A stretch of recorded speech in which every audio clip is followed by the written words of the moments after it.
Hey ACA, Executive Vice President Cody Burklam here with you to deliver Week 6 legislative update. This is going to cover the week of February 18th through 22nd. Overall, it was a fairly quiet week at the Capitol for the ACA and the legislation that we've been watching here lately.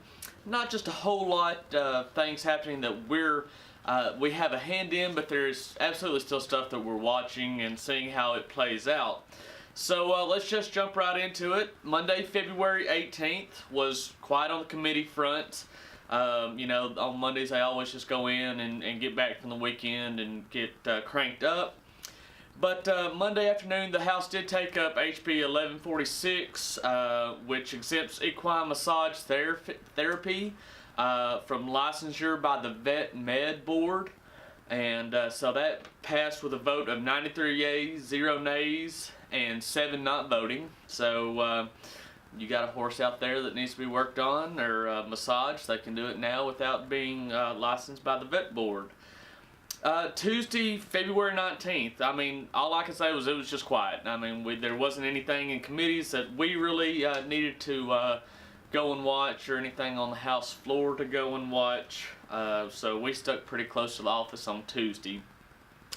Wednesday, February 20th was kind of a big day for us.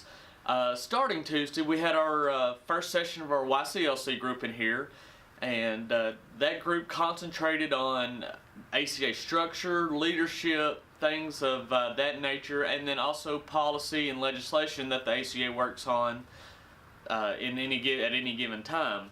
So Wednesday we took that YCLC group to the Capitol, where they were able to meet with the governor, the lieutenant governor, the House Agriculture Committee Chairman, Representative Dan Douglas, and then the Senate Agriculture Committee member, Senator Bruce Malek. All these, officials that we met with have been great supporters of the state beef industry and beef producers for the most part, and we certainly appreciate the time that they took out of their busy schedules to meet with our young cattlemen's leadership class and just visit with them about what's been going on at the Capitol, what they hope to see, and how they expect things to come out.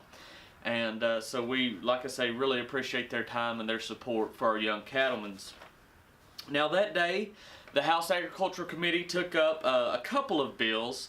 They didn't really concern us too much, but one bill that they did take up that was kind of interesting was HB 1512 by Representative David Hillman.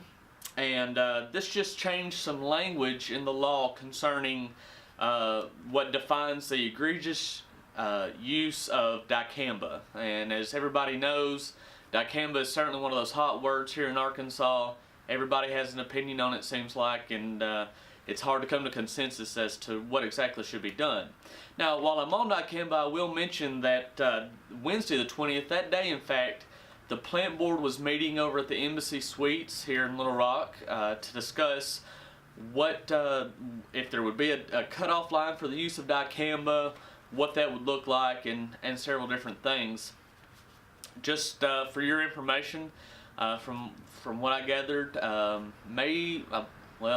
better not say the cutoff date. They did establish a cutoff date, but I don't want to misquote it. So they did establish a cutoff date for the use of dicamba, but there is still an exemption for spraying, the use of dicambas and stuff for pasture spraying. So it doesn't really affect us, more of our row crop friends and neighbors.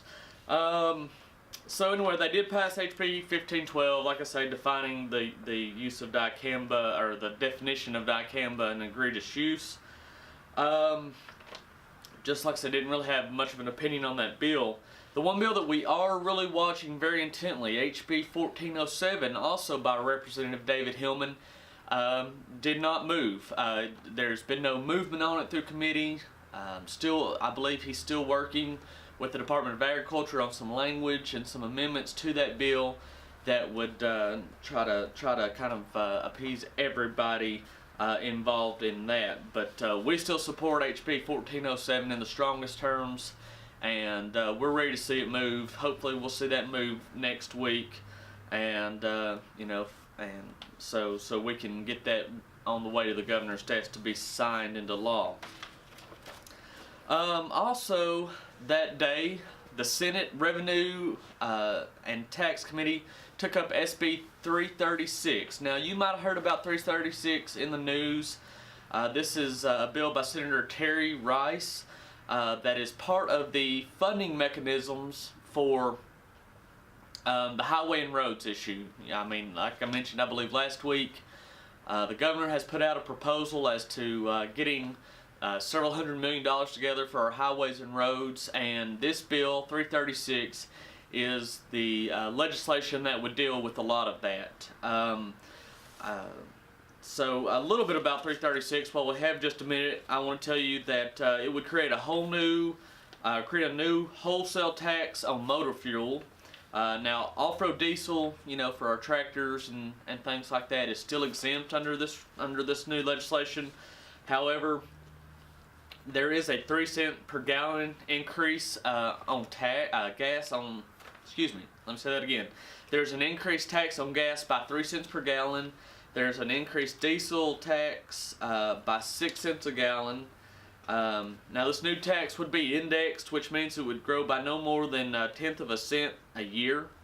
In this legislation, they're saying that about $1.9 million would come from increased registration fees for hybrid and electric vehicles, and that the tax is estimated to raise about $58 million worth of revenues for state highways.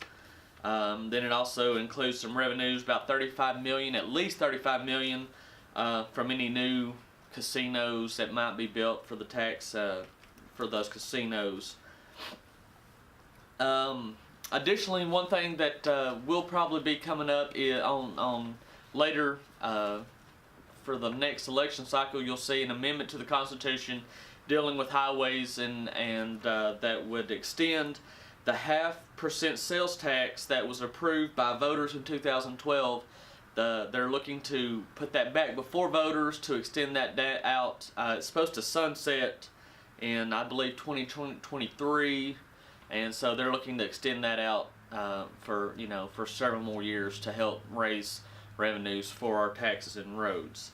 As cattlemen, we depend on the ability to move our products to market, and so we definitely need highways and roads and good bridges and things like that. Now, the ACA hasn't taken any position on the Senate Bill 336. We're just going to watch it with interest and see how it continues to move along. On Thursday the 24th, the Senate Ag Committee met for just a brief, quick meeting. They passed a bill concerning some foresters and things like that. Nothing really affecting the Arkansas cattle industry, so we didn't really have much to do there. But now on the Senate floor, that same day, SB 336, which I just mentioned, the Highway Roads Bill, did pass the Senate with 27 yeas and 8 nays. So that is now being transported to the, no pun intended there, is being taken to the Revenue and Tax Committee on the House side, and they usually meet on Tuesdays at 10, so I'm assuming, now this is just assuming, that they'll probably take up that legislation next week, Tuesday morning at 10 o'clock. So that'll be interesting to watch to see if it comes out of the House Revenue and Taxation Committee, if there's any amendments to it or anything like that. But that's pretty much it. Of course, Friday today, the legislature is out. They are not meeting. They're dismissed, and so they'll be back Monday afternoon to carry on. So we'll be there with them to see what's going on and keep up with these several different bills that we have going on. But with that, I hope everybody's having a great week and has a great weekend. I know here it's a little chilly and rainy, and so hopefully we'll see you into the rain and get some warmer, drier weather next week, hopefully. But with that, we hope you have a good weekend. Check back next week for week number 7. Thanks. Have a good day.